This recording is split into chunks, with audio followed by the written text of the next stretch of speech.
Hello students, I welcome you all at the amazing platform of learn करो class 11 and 12। मैं हूँ श्रेया, आपकी educator, और आज की सेशन में हम लोग डिस्कस करेंगे आपकी इंग्लिश की बुक विस्टर्स के chapter on the face of it by Susan Hill के एनसीईआरटी क्वेश्चन एंड आंसर्स।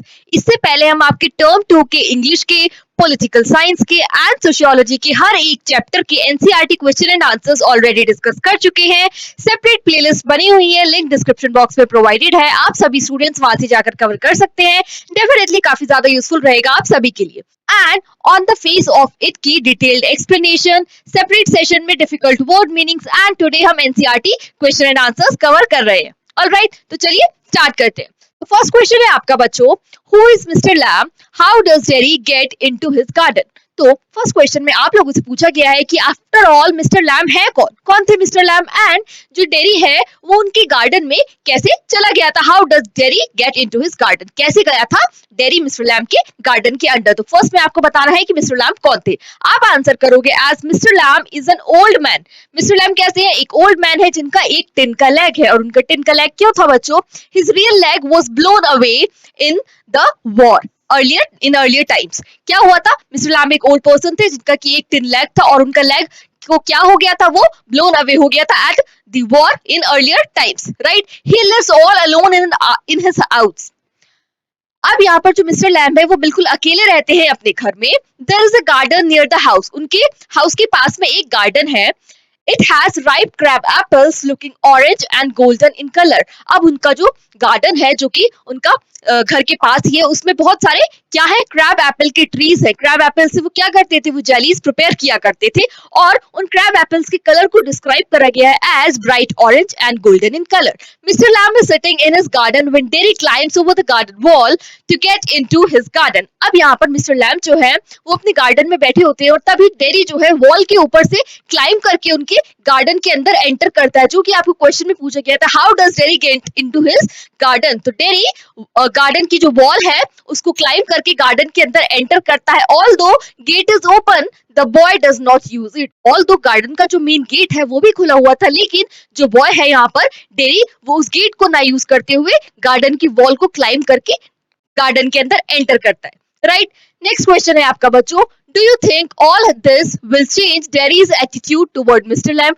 क्या आपको लगता है चैप्टर पढ़ने के बाद जो कुछ भी आपने उसमें पढ़ा है, ये सब जो है डेरी का एटीट्यूड चेंज कर देगा टुवर्ड्स मिस्टर लैम्ब। तो इसके आंसर में आप लिखोगे yes, all this will change dairies attitude towards mister lamb. अब जो कुछ भी हमने पढ़ा है चैप्टर में, उससे क्या है, डेरी में एक ड्रास्टिक चेंज आता है, और उसकी जो थिंकिंग पर्सपेक्टिव है मिस्टर लैम्ब को लेके वो चेंज हो जाती है। Dairies burned face made him the centre of ridicule. अब यहाँ पर डेरी क्या फील करता था, वो बहुत ही ज्यादा सेटबैक फील करता था। क्यों, क्योंकि डेरी का जो हाफ फेस है वो बर्न्ड था। Although people sympathized with him, it was never a heartfelt one. Although बहुत सारे लोग जो है डेरी के साथ सिंपैथाइज करते थे, उसको सिंपैथी शो करते थे, लेकिन वो सिंपैथी जो है वो रियल कभी भी नहीं होती थी। These peoples were not sympathetic with Derry in reality. Practically में वो बिल्कुल सिंपैथेटिक नहीं थे। इसको सेंटेंस में बताया गया है as that sympathy was not a heartfelt one. वो रियलिटी में वो सिंपैथाइज नहीं करते थे। This resulted in his pessimistic approach towards his life. और इससे क्या रिजल्ट होता है डेरी पे, कि वो बहुत ज्यादा पेसिमिस्टिक बन जाता है। ऑलराइट, और वो सोचता है कि उसके साथ कुछ भी अच्छा नहीं हो सकता। He thought that everyone detested and despised him. अब यहाँ पर डेरी को क्या लगता था कि everybody hated him, nobody liked him. Right? On the contrary, Mr. Lamb did not show any pity towards him. लेकिन on the contrary, यहाँ पर जो मिस्टर लैम्ब है वो बाकी लोगों की तरह बिल्कुल नहीं थे, बिल्कुल भी पीटी नहीं शो करते हैं यहाँ पर डेरी को। He considered Derry to be his equal and welcomed him in his garden. अब यहाँ पर जो मिस्टर लैम्ब है ना, वो डेरी को बिल्कुल इक्वल कंसिडर करते हैं, वो उसको कहीं से भी कम नहीं समझते हैं। इनफैक्ट वो डेरी को जो है अपने गार्डन में वेलकम भी करते हैं।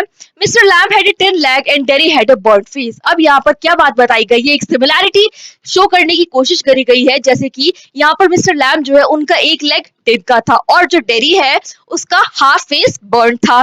सो मिस्टर लैम्ब कुड एम्पैथाइज, इसलिए यहाँ पर जो मिस्टर लैम्ब है वो डेरी के साथ एम्पैथाइज कर सकते थे। पर जो टू वर्ड्स यहाँ पर यूज हुए, एक तो है सिंपैथाइज और दूसरा है एम्पैथाइज। दोनों वर्ड्स का डिफरेंट मीनिंग है। सिंपैथी भी क्या होता है, जब आप अंडरस्टैंड करते हो किसी और को लेकिन अपने पर्सपेक्टिव से, तब हम उसे बोलते हैं सिंपैथी। राइट, लेकिन एम्पैथी क्या होता है, एम्पैथी होता है किसी और को अंडरस्टैंड करना by putting yourself into that persons shoes. Alright, इससे क्या होता है, आपको पता चलता है कि जो भी उस नेक्स्ट पर्सन का बिहेवियर है, जो भी उसकी फीलिंग्स है, वो आफ्टर ऑल क्यों है, right? So he helped the boy to love and live life happily without any contempt for his own self. अब यहाँ पर जो है कहीं ना कहीं कन्वर्ट करा है पेसिमिस्टिक अप्रोच को डेरी की इनटू एन ऑप्टिमिस्टिक अप्रोच। किसने? मिस्टर लाम ने। नेक्स्ट आपका आता है, Derry had initially considered the old man to be like others. अब इनिशियली जब फर्स्टली वो देखता है डेरी मिस्टर लैम को, तो वो सोचता है कि ये भी बाकी ही लोगों की तरह होंगे, but he gradually started respected and liking him for what he said. लेकिन जैसे जैसे वो कॉन्वर्स करता है मिस्टर लैम से, उसको थिंकिंग पता चलती है मिस्टर लैम की, और उनके बिहेवियर से कहीं ना कहीं यहाँ पर डेरी में एक ड्रास्टिक चेंज आता है और वो अब पेसिमिस्टिक से टुवर्ड ऑप्टिमिज्म थिंक करने लगता है, राइट? इस तरह से आप इस क्वेश्चन का आंसर फ्रेम करोगे। नेक्स्ट क्वेश्चन है बच्चों आपका question number 3, what is it that draws Derry toward mister Lamb in spite of himself. अब यहाँ पर ऐसा क्या होता है कि डेरी जो है बहुत ज्यादा ड्रॉन हो जाता है मिस्टर लैम के लिए इंस्टेड ऑफ हिमसेल्फ। तो आप आंसर लिखोगे, Derry find mister Lamb different from others. सबसे पहले तो यहाँ पे जो डेरी है बॉय, उसको मिस्टर लैम बिल्कुल डिफरेंट लगे थे रेदर। अब यहाँ पर सबसे पहले जो बॉय है डेरी, उसको मिस्टर लैम जो है बिल्कुल डिफरेंट लगे थे बाकी के लोगों से। Mister Lamb shows no shock और fear on seeing burn face, क्योंकि यहाँ पर जब मिस्टर लैम मिलते हैं डेरी से, वो बिल्कुल भी शॉक नहीं होते, बिल्कुल भी सरप्राइज नहीं होते उसका हाफ बर्न फेस को देखकर। Rather he talks to him in a loving manner and while mister Lamb and Derry were having the conversation, तो मिस्टर लैम जो है बहुत ही लविंगली बात करते हैं डेरी से। He welcomes him to his garden, और वो उसको साथ ही साथ वेलकम भी करते हैं डेरी को अपने गार्डन में। He offers to pluck apples and make jelly for him, साथ ही साथ वो उसको ऑफर भी करते हैं कि in the coming time I will plug the apples and make jelly out of him, and definitely dairy उनको अकम्पनी कर सकता है। He calls himself his friend. अब यहाँ पर मिस्टर लैम जो है डेरी को अपना फ्रेंड भी बोलते हैं। He says that things look outwardly different but inward they are all the same. बहुत ही ज्यादा इंपॉर्टेंट, बहुत ही ज्यादा डीपली मीनिंगफुल लाइन है बच्चों ये जो मिस्टर लैम ने बोली है डेरी को, कि आउटवर्डली बहुत सारी चीजें डिफरेंट लगती हैं, लेकिन अगर आप इनवर्ड्स देखो तो सब चीजें बिल्कुल सेम है। He gives the example of flowers, trees, herbs and shrubs and the weeds. अब यहाँ पर मिस्टर लैम अपनी बात को एक्सप्लेन करने के लिए डेरी को बहुत सारी एग्जांपल देते हैं, जैसे कि वो बोलते हैं कि मेरे गार्डन में बहुत सारे ट्रीज है, हर्ब्स है, श्रब्स है एंड वीड्स है, दे लुक डिफरेंट, वो सभी बिल्कुल एक दूसरे से अलग दिखते हैं, but they all are growing living things. लेकिन क्या सिमिलैरिटी है उन सब में? वो सभी लिविंग थिंग्स है, वो सभी ग्रोन कर रहे हैं। और यहाँ पे हम कुछ को, जो जैसे कि वीड्स को हम क्या सोच लेते हैं कि वो अनवांटेड प्लांट्स हैं, एंड हम हर्ब, श्रब्स और फ्लावर्स को क्या है बहुत ज्यादा इंपॉर्टेंस पे करते हैं, लेकिन रियलिटी में क्या है, ये सब लिविंग है और ये सभी ग्रो कर रहे हैं। Similarly people can have different looks but inward they are all the same. अब इसी का एग्जांपल लेती हूँ, यहाँ पर मिस्टर लैम बोलते हैं कि जितने भी लोग होते हैं वो सब आउटवर्डली डिफरेंट होते हैं, लेकिन इनवर्ड वो सभी बिल्कुल सेम होते हैं, राइट? इसका मतलब लोगों के लुक्स डिफरेंट हो सकते हैं, लेकिन इनिशियली वो सब बिल्कुल सेम होते हैं। Derry says that he hates some people. अब यहाँ पर डेरी बोलता है कि कुछ लोगों से वो बहुत ज्यादा नफरत करता है। When Mr. Lamb hears this, he says that it can do him more harm than any bottle of acid. अब यहाँ पर ये बात सुनते ही डेरी की कि डेरी बहुत सारे लोगों को हेट करता है, मिस्टर लैम बोलते हैं किसी को हेट करना जो है तुम्हें खुद को बहुत ज्यादा हार्म कर सकता है रादर देन जितना कि तुम्हें हार्म एक एसिड की बोतल करेगी। अब क्योंकि यहाँ पर डेरी का जो हाफ फेस है वो बर्न था, इसी का एग्जाम्पल कोट करते हो यहाँ पर मिस्टर लैम बोल रहे हैं कि किसी को हेट करना तो बहुत ही ज्यादा बुरी बात है, ये तुम्हें एक जितना कि एक एसिड का बोतल आपको हार्म करता है उससे भी ज्यादा आपको हार्म करेगा अपने अंदर हेटरेट की फीलिंग रखना किसी की भी लिए। Alright, acid burns only the face but hatred burns once inside the soul. अब यहाँ पर अपनी बात को और ज्यादा डिटेल में बताने के लिए यहाँ पर बता रहे हैं मिस्टर लैम कि एसिड जो है वो तो सिर्फ और सिर्फ फेस को बर्न कर सकता है, हमारी आउटवर्ड अपीयरेंस को बर्न कर सकता है, लेकिन अगर आप अपने अंदर हेटरेट को इतना ज्यादा अक्यूमुलेट होने देते हो तो ये कहीं ना कहीं आपके इनसाइड को बर्न करता है और ये आपके सोल को जो है बहुत ज्यादा हार्म करता है। He tells Derry never to think of his burn face. Alright, he has 2 arms, 2 legs, ears, tongue and a brain। अब यहाँ पर जो मिस्टर लैम है वो डेरी का जो है पॉइंट ऑफ व्यू उसके हाफ बर्न फेस से हटाते हुए क्या बोलते हैं कि तुम्हारे पास जो जो चीजें हैं तुम्हें उस पर फोकस करना चाहिए, जैसे कि you are having 2 arms, ears, eyes, tongue and etc। अब यहाँ पर मिस्टर लैम जो है डेरी का जो पॉइंट ऑफ व्यू है वो उसके हाफ बर्न्ड फेस से डाइवर्ट करते हुए बोलते हैं कि तुम्हें तो थैंकफुल होना चाहिए as you are having two arms, legs, eyes, ears, tongues, brain and you have a firm mind. He can do better than others. It is by such words of encouragement that Mr. Lamb draws Jerry toward himself. और इस तरह की motivating word से जो है क्या होता है, मिस्टर लैम्ब क्या करते हैं, डेरी को टुवर्ड हिमसेल्फ ड्रॉ कर लेते हैं. ऑलराइट, तो इस तरह से आप इस क्वेश्चन का अपना आंसर फ्रेम करोगे. So students, there is an announcement for all the commerce students that Learn Karo is launching a crash course at a very affordable price जिसमें कि आपको मिलते हैं अकाउंटेंसी के unit wise notes, detailed live sessions and doubt clearing sessions too. साथ ही साथ आपको मिलते हैं mock test and sample paper के सॉल्यूशंस. साथ ही साथ आप यहाँ पर पर्सनली कनेक्ट कर सकते हो एट द टेलीग्राम ग्रुप और इन सब चीजों को आपको एक प्रॉपर टाइम टेबल भी मिल जाएगा. राइट, इसके साथ साथ बोनस आपको क्या मिलता है, साथ ही साथ इसके आपको मिलता है recorded lectures of business studies and PDF notes of business studies जिसके लिए आपको कोई भी एक एडिशनल अमाउंट जो है बिल्कुल पे नहीं करना होगा. ऑलराइट, नेक्स्ट आपका आता है question number 4. In which section of the play does Mr. Lamb display signs of loneliness and disappointment? तो आपको पूछा है कि कौन से पार्ट ऑफ द प्ले में जो है कहीं ना कहीं मिस्टर लैम्ब की लोनलीनेस और डिसअपॉइंटमेंट हाईलाइट होती है. What are the ways in which mister Lamb tries to overcome these feelings, और कौन से सारे प्रॉब्लम्स के सॉल्यूशंस है जिससे कि मिस्टर लैम्ब जो है इन सारे माइनस पॉइंट्स को ओवरकम करने की कोशिश करते हैं. So although the loneliness of Derry dominates the play, there are evident traces of mister Lamb's loneliness. अब आपने फर्स्ट सेंटेंस में ये क्लैरिफाई करते हैं कि ऑल्दो पूरी जो स्टोरी है, पूरा जो प्ले है उसमें हाईलाइट कौन हो रहा है, डेरी की लोनलीनेस, लेकिन कहीं ना कहीं हमें ऐसे बहुत सारे एविडेंसेस मिलते हैं जिससे कि हमें पता चलता है कि सेम प्रॉब्लम किसके साथ है, मिस्टर लैम्ब के साथ भी.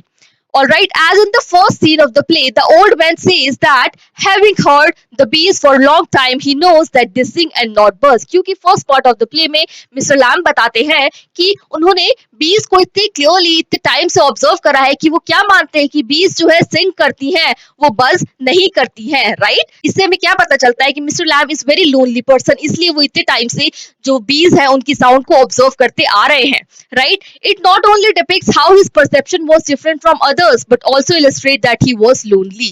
Because he was lonely, that's why he was able to concentrate a lot on the sound of the bees. He did not have anyone to be with him. As यहाँ पर Mr. Lamb की neither wife है और not children है, so he is a lonely person. Another evidence of this loneliness is the fact that the whole day he sat in the sun and read books. And वो बताते हैं mister lamb कि वो पूरे दिन क्या करते हैं, वो अपने गार्डन में बैठते हैं एंड बुक्स को रीड करते हैं. This proves that the books were only true friends of mister lamb. इससे हमें पता चलता है कि मिस्टर लैम्ब की ट्रू फ्रेंड्स कौन थे, सिर्फ और सिर्फ books. He says that his empty house is full of books. This shows that the void of his empty life was filled by books. क्योंकि उनका जो इतना बड़ा हाउस है उसमें जो वॉइड है, उसमें जो खालीपन है, it is all filled up by books only. Right, by the end of the seen it becomes clear that he is lonely and sad when he mutters to himself that no one come back after to him after the first meeting. And जैसे ये scene and हो रहा होता है उसमें काफी ज्यादा clearly evident हो जाता है कि मिस्टर लैम्ब बहुत ही ज्यादा लोनली पर्सन है, क्योंकि वो क्या बोलते हैं मिस्टर लैम्ब डेरी को कि तुम भी वापस नहीं आओगी औरों की तरह, जैसे कि बहुत सारे लोग वापस नहीं आते हैं जो भी उनसे मिलकर जाते हैं. Likewise, he does not expect Derry to return, और वो बिल्कुल डेरी को भी एक्सपेक्ट नहीं कर रहे थे कि डेरी वापस आएगा.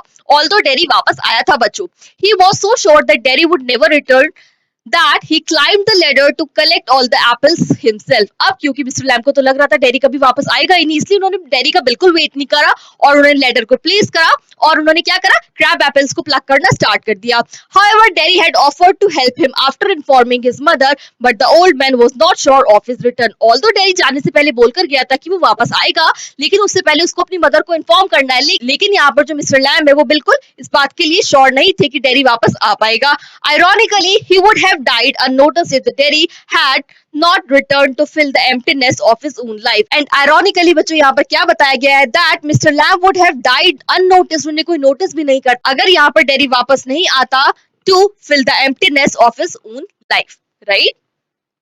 Next question is the actual pain or inconvenience caused by the physical impairment is often much less than the sense of alienation felt by the person with disabilities. अब बच्चों यहाँ पर एक स्टेटमेंट दिया गया है जिसमें कि बताया गया है जो रियलिटी का पेन होता है या इनकन्वीनियंस तकलीफें होती हैं जो कि किसी भी फिजिकल इम्पेयरमेंट की वजह से किसी को फील करनी पड़ती है वो बहुत ज्यादा कम होती है काहे की कंपैरिजन में rather than the alienation जो कि लोग फील करा देते हैं सोसाइटी के लोग जो फील करा देते हैं what is the kind of behavior that person expect from others. अब यहाँ पर बताना है आपको कि किस तरह का यहाँ पर behavior expect करते हैं persons from the society. A person with any physical impairment can live life with respect and honor if he is not ridiculed and punished with the heartless pity. अब यहाँ पर क्या बताया गया है कि कोई भी अगर ऐसा पर्सन है who is having any sort of physical impairment वो बिल्कुल एक लाइफ जी सकता है with respect and with honor, लेकिन साथ ही साथ उस एक कंडीशन पे अगर उसको रिडिक्यूल ना करा जाए एंड जो लोग उसके साथ सिंपैथराइज कर रहे हैं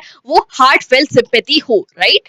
ही expects empathy rather than sympathy. अब यहाँ पर बताया गया है कि जो भी कोई पर्सन होता है who is having a physical any sort of physical appearance he और she expects other to show empathy rather than sympathy. मैंने आपको अर्लियर बता दिया था सिंपैथी एंड एम्पैथी में क्या डिफरेंस होता है, right. If everyone looks down at his with a pessimistic approach, he may never be able to come out of his sorrow and consequently would recline to his own secluded world.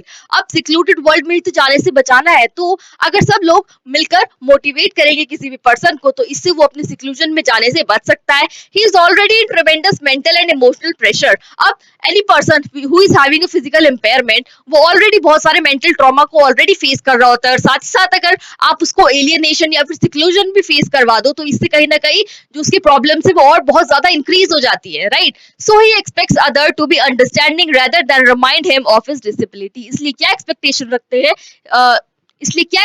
रखते हैं person that other should understand the person rather than उसको remind करना of the inability या फिर of the disability, right. In the play, Derry and Mr. Lamb both are caught in a similar situation. Mr. Lamb as an adult is able to cope up with such problems, but Derry being a child is not able to untangle his web alone. अब यहाँ पर mister lamb तो एक adult person है इसलिए वो कहीं ना कहीं अपनी प्रॉब्लम्स को फेस करना जान गए हैं, उनको सॉर्ट आउट करना भी जान गए हैं, लेकिन यहाँ पर जो लिटिल बॉय है डेरी क्योंकि वो एक चाइल्ड है अभी इसलिए वो अपनी प्रॉब्लम्स को फेस नहीं कर इसलिए वो अपनी प्रॉब्लम्स को जो है सॉर्ट आउट नहीं कर पाता है और उनको अब तक उसे कोप अप करने का आइडिया नहीं है. He develops a strong liking for this old man because he spoke the words to a person who was suffering from the same economy. अब यहाँ पर he develops a strong, he कौन है बच्चों यहाँ पर dairy. He develops a strong liking for the old man कौन mister lamb because he spoke the words to a person who was suffering from the same ignominy. इसका मतलब क्या होता है बच्चा, humiliation. ओके इसका मतलब होता है humiliation. The old man thought the boy would wish to hear him. With this you will end up your answer. Next question है आपका, will Derry get back to his old seclusion और will mister Lamb's brief association affect a change in the kind of life he will lead in the future. अब यहाँ से आपसे पूछा गया है कि डेरी क्या दोबारा से अपनी seclusion की स्टेट में पहुंच जाएगा या फिर मिस्टर लैम्ब के साथ जो उसका एक ब्रीफ टाइम के लिए एसोसिएशन हुआ था इसका कुछ ना कुछ इफेक्ट आएगा डेरी पर in the kind of life he will lead in the future. काहे पर जिस तरह की लाइफ डेरी अपनी आगे फ्यूचर में प्रोसीड करेगा उस पे क्या मिस्टर लैम्ब के एसोसिएशन का कुछ इफेक्ट होएगा या फिर वो दोबारा से डेरी जो है अपनी सिक्लूडेड स्टेट में पहुंच जाएगा. सो आप आंसर करोगे no, Derry will not get back to his seclusion. जैसे कि वो पहले रहा करता था एक सेटबैक पोजीशन में, अब यहाँ पर डेरी वैसा नहीं रहेगा, सिक्लूडेड स्टेट में नहीं रहेगा. The brief association of Derry with Mr. Lamb boosted his self-confidence and helped him to respect his own self. अब यहाँ पर जो बहुत ही कम टाइम के लिए एसोसिएशन होता है मिस्टर लैम्ब का डेरी के साथ, उसका एक बहुत ही ज्यादा पॉजिटिव इफेक्ट आएगा किस पर, डेरी की फ्यूचर लाइफ पे. अब यहाँ पर क्या स्टेट अप हो गया है, क्या इंस्टिल हो गया है डेरी के अंदर, self confidence and self worth. The manner in which the old man made Derry realize the importance of his being self dependent और respecting himself. अब यहाँ पर डेरी के अंदर इंस्टिल कर दिया था मिस्टर लैम्ब ने क्या, self confidence, self dependency and respect for own self and of holding on to the hope helped Derry undergo a remarkable change. इस सब के थ्रू क्या होता है, डेरी के अंदर एक बहुत ही ज्यादा रिमार्केबल चेंज आ जाता है. The newfound self-esteem make him tell his mother that his looks are not important. इसका हमें एक ग्लिम्स कहाँ देखने को मिलता है, जब डेरी जो है अपनी मदर को बोलता है कि उसकी जो फिजिकल अपीयरेंस है वो इतनी ज्यादा मैटर नहीं करती है. He starts believing in his strengths rather than his appearances. अब डेरी जो है अपनी appearances की बजाय अपनी स्ट्रेंथ पर ज्यादा फोकस करने लगता है और उसके लिए ज्यादा कॉन्फिडेंट होता है. He is not likely that the death of Mr. Lamb would take him back to his secluded life. और यहाँ पर हमें पता चलता है कि मिस्टर लैम्ब की डेथ के बाद जो है डेरी जो है बिल्कुल भी दोबारा से अपनी सिक्लूडेड पोजीशन में नहीं पहुंचेगा. This being changed in him is definitely there to stay and would not be undone due to setbacks. अब यहाँ पर जो चेंज आया है डेरी में डेफिनेटली वो लाइफ लॉन्ग उसमें रहेगा and it will stay and would not be undone. अब ये दोबारा से रिवर्ट नहीं होएगा ड्यू टू सेटबैक्स. अब यहाँ पर हो सकता है डेरी को आगे बहुत सारे सेटबैक्स भी फेस करने पड़े, लेकिन अब डेरी अपनी ओल्ड सिक्लूडेड पोजीशन में कभी वापस नहीं जाएगा एंड वो अब प्रोसीड करेगा with self esteem, self confidence and self worth. So with this we have covered all the NCERT question and answers of the particular chapter on the face of it. I hope आप सभी बच्चों की समझ अच्छे से जरूर आया होगा और सेशन आप लोगों को अच्छा लगा होगा. तो फटाफट से अपने फ्रेंड्स के साथ इसको शेयर कर दीजिएगा और सेशन को लाइक कर दीजिएगा. कोई भी डाउट हो, डिफिकल्टी हो, क्वेरी हो तो आप लोग डेफिनेटली मुझसे कमेंट सेक्शन में पूछ सकते हैं. मैं आपके हर एक डाउट को क्लैरिफाई करने की कोशिश करूंगी. By Learn Karo Premium subscription, you can attend live classes from anywhere, anytime. You may avail the entire study material in the PDF format and you may also attend live tests, quizzes and assignments too. So, definitely download कीजिए हमारा official app learn करो the live learning app and you may also join us on Telegram ताकि आप सभी बच्चों को timely notifications मिलती रहे. So with this I am ending up this session here and I will meet you all in the next session with the next important topic. Till that time, keep studying, keep practicing, take care, all the best, bye bye.